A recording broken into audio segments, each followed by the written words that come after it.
Hey everyone, in today's episode we are going to be doing some upcycling in the garden, including a couple of painting projects, one of which is to turn this old plastic ball into a cast iron effect garden feature.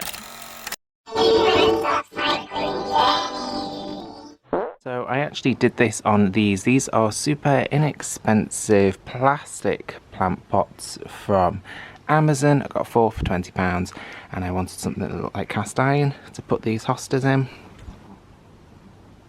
I wanted 3 of them and I built this staging out of some old marble that I had and some metal legs and some old scaffolding board, and it just finishes this section of the garden off. The bay tree really isn't in the right place, but it's the only place that I've got for it at the moment. It's in a really nice big pot and I don't want to get rid of it and I don't know where else to put it right now, so for here it is, but it does block the way a little bit. Next up is to paint the ball into a cast iron type of effect. I want it to go in an area where I've got a couple of pots. Unfortunately for this project I'm not using Ferny paint, which is obviously a water-based paint. I'm going to have to use dirty old oil-based paint, and this is my old and battered tin. If that piece of wood will leave me alone. So unfortunately oil-based paint is a nightmare to wash out. It's not really worth it, so I don't want to protect whatever's underneath because oil-based paint is really sticky. Tic Tac's just about to wee on my tripod, so I'm just keeping an eye on him. Oi, oi, oi, oi, oi. Peter will normally come and see me when I'm in the garden, but at the moment he is guarding a gravy bone, even though he gets lots of them. He's guarding that because you will pinch it, won't you? You will pinch it.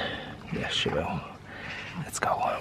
That was a close call. Anyway, I'm going to use a sheet. The sheet's in the greenhouse, my painting sheet, so just going to pull that out and pop it on underneath.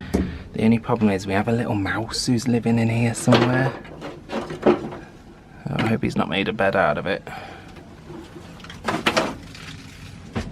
Okay, so this is the ball that I'm going to be painting. It's just a plastic old light shade from some sort of outdoor garden thing. I thrifted it, paid next to nothing for it. It did have a seal in the middle, so I've just sanded that nice and smooth so there's no join in there anymore. I could fill it with concrete and make it, you know, solid, but I hate mixing concrete, so we're just going to give it a paint effect. So I'm using the most inexpensive brush I can possibly find, and this, to be fair, it is a good one coat oil-based paint, but it still smells and it's not the greatest. Water-based is the way to go. And I'm just going to give it a quick coat all over. Stuff also doesn't come off your clothes very easily, so try not to. Get it on yourself, and I'm just going to apply it all over.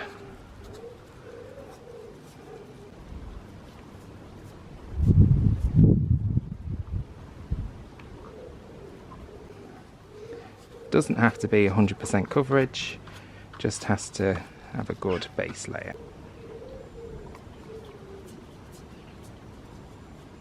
So I still managed to get it all over my hands. It's not great, so I'm just going to wipe that off. And this is for the bin. If you want to save them, you can wrap them in a plastic bag, put them in the fridge for a bit longer, and that will slow down how quickly they solid up. So if you need to do 2 coats, you can do that. Unfortunately with this, it's just a process of waiting. Oil-based paint you can't hurry like you could with a heat gun, so we're just going to have to let it cure.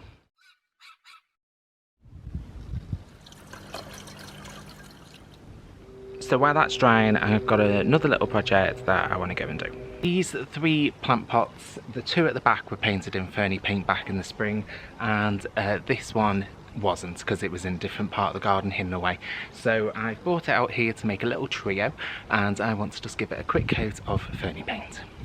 Ferny paint isn't rated for outdoor use, but on these really porous terracotta pots it's going to be absolutely fine, and then as it does age it's going to give me a really nice time-worn effect with just some nice age. So you can sort of see the age is starting to appear from the bottom. That's just, you know, dirt and residue and a splashback from the rain on the bottom of the pot off the bricks, and that's what I'm looking for. I'm just using antique white. This is a really highly pigmented white paint, one coat, We added extra pigment into it so that you don't have to do very many coats. It's nothing worse than a really thin white paint, so that's what I'm going to use on this. One coat will be fine.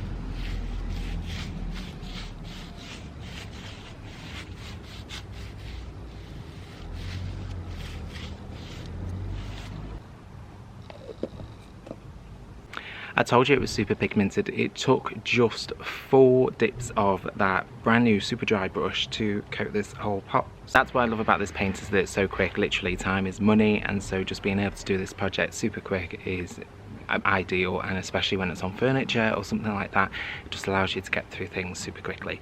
If you're interested in painted products that we use in today's episode that we do sell, you can have a look at our Etsy page. The link is down in the description. Thanks. Living my best life, feeling so free.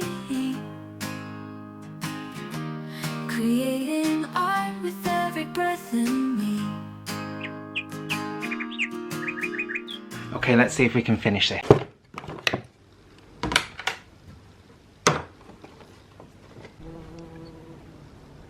Okay, so it's day 2 working on this project. The oil-based paint needed to dry overnight. That's one of the downsides to working with oil-based paint. So next I want to paint this to look like cast iron. It's not going to look exactly like cast iron, but it's going to look good enough for me, and it's how I did these pots behind me. So I'll show you how I did it, and then I'll show you the beauty shots of it. And this I upcycled. It's cost me nothing, and if I get a little bit of extra time and enjoyment out of it in the garden, then it's well worth the effort. In fact, it's still a little bit wet. Even after a week, oil-based paint will dry and create a film if it's too thick, which is why it's better to do thinner layers. Again, just another reason why I don't like. But they do just generally pick off these little bits, except you will get it on your finger. So for this project, I'm just using some acrylic paint that I just had on hand, some green and some brown, and just an old chip brush. So a blob of burnt umber and just a little bit of green to go with it. Take my brush, pop it in both sides, getting more brown than green, and then mix them and then just dab it on.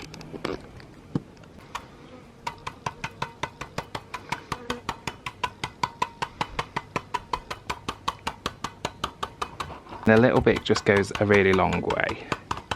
And you're just looking for quite a natural variation in colour, and the stippling and the cheap chip brush just helps to break up some of those obvious paint lines.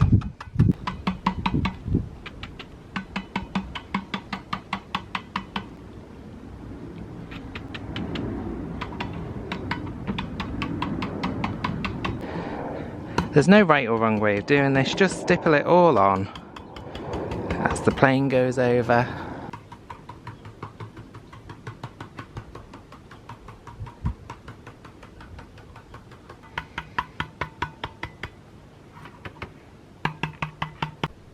I hope you can see the colour on that. I will get some better shots in the shade so you can actually see the variation, but it does look very natural. It looks like an old cannonball, which is exactly the look that I'm after. Okay, so next we're going to do a bit of experimenting on it just to finish it off and seal it up. I'm not trusting that acrylic paint's not going to wash off in the rain, and you know, British, we're famed for the rain. So I'm going to try and spray some satin Ferny Paint sealer on it and see how that holds up against the weather. My manufacturers sort of said that it's not for outside use, but don't tell them, and we will see how it holds up, and I'll be sure to let you know in a future video how it's getting on. It's worth experimenting, and then I can answer your questions if you have questions about these products in future. So I keep my satin sealer in a gun. I keep it loaded up permanently because I always use it. This gun was about £15 on eBay. I've had it, well, I had it since last August and it's still going, no problems with it so far. Fenny Paint Satin Sealer is water-based. It's rated to be used as a floor sealer. It's a great decoupage medium, thanks to someone on here who told me to try it, and it works fantastically. And it is also a great image transfer, which I've used in some other projects that I do and make and sell. It's not on the channel, and I've made a lot of money from doing that. So it's a great all-round product. Love it. Revolutionised the way in which I seal my projects. Highly recommend.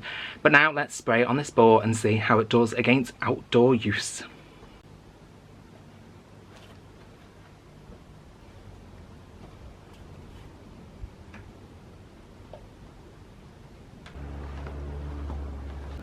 Cool.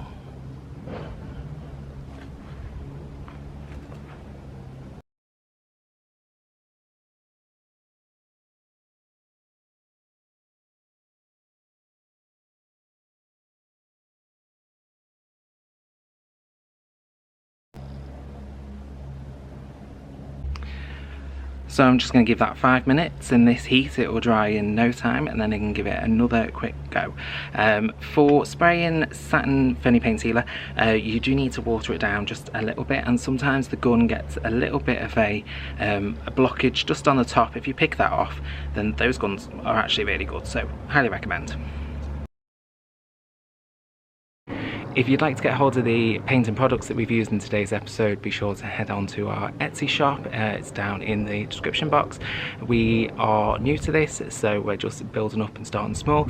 So there's limited quantities of bits and pieces, but it's all wrapped and packed and shipped by us, and it supports us directly.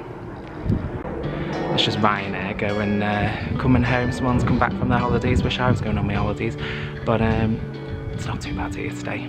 As the sun sets low, I pick up my tools, old furniture, discarded jewels, creative ideas flowing through my mind, upcycling treasures one at a time, turning trash into gold, a story untold, upcycling dreams into reality, making money while setting our souls free.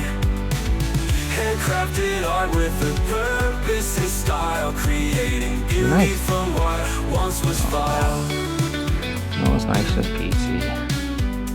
Whoa, look at that. I hope you enjoyed these projects and seeing a bit more of my garden. If you did, and you'd like to see a tour, please do let me know in the comments box below and we can film on them. There's loads of upcycle projects in this garden, and from me and the frogs, I'll catch you on the next episode and leave you with a couple of other videos with unique ideas from me just here.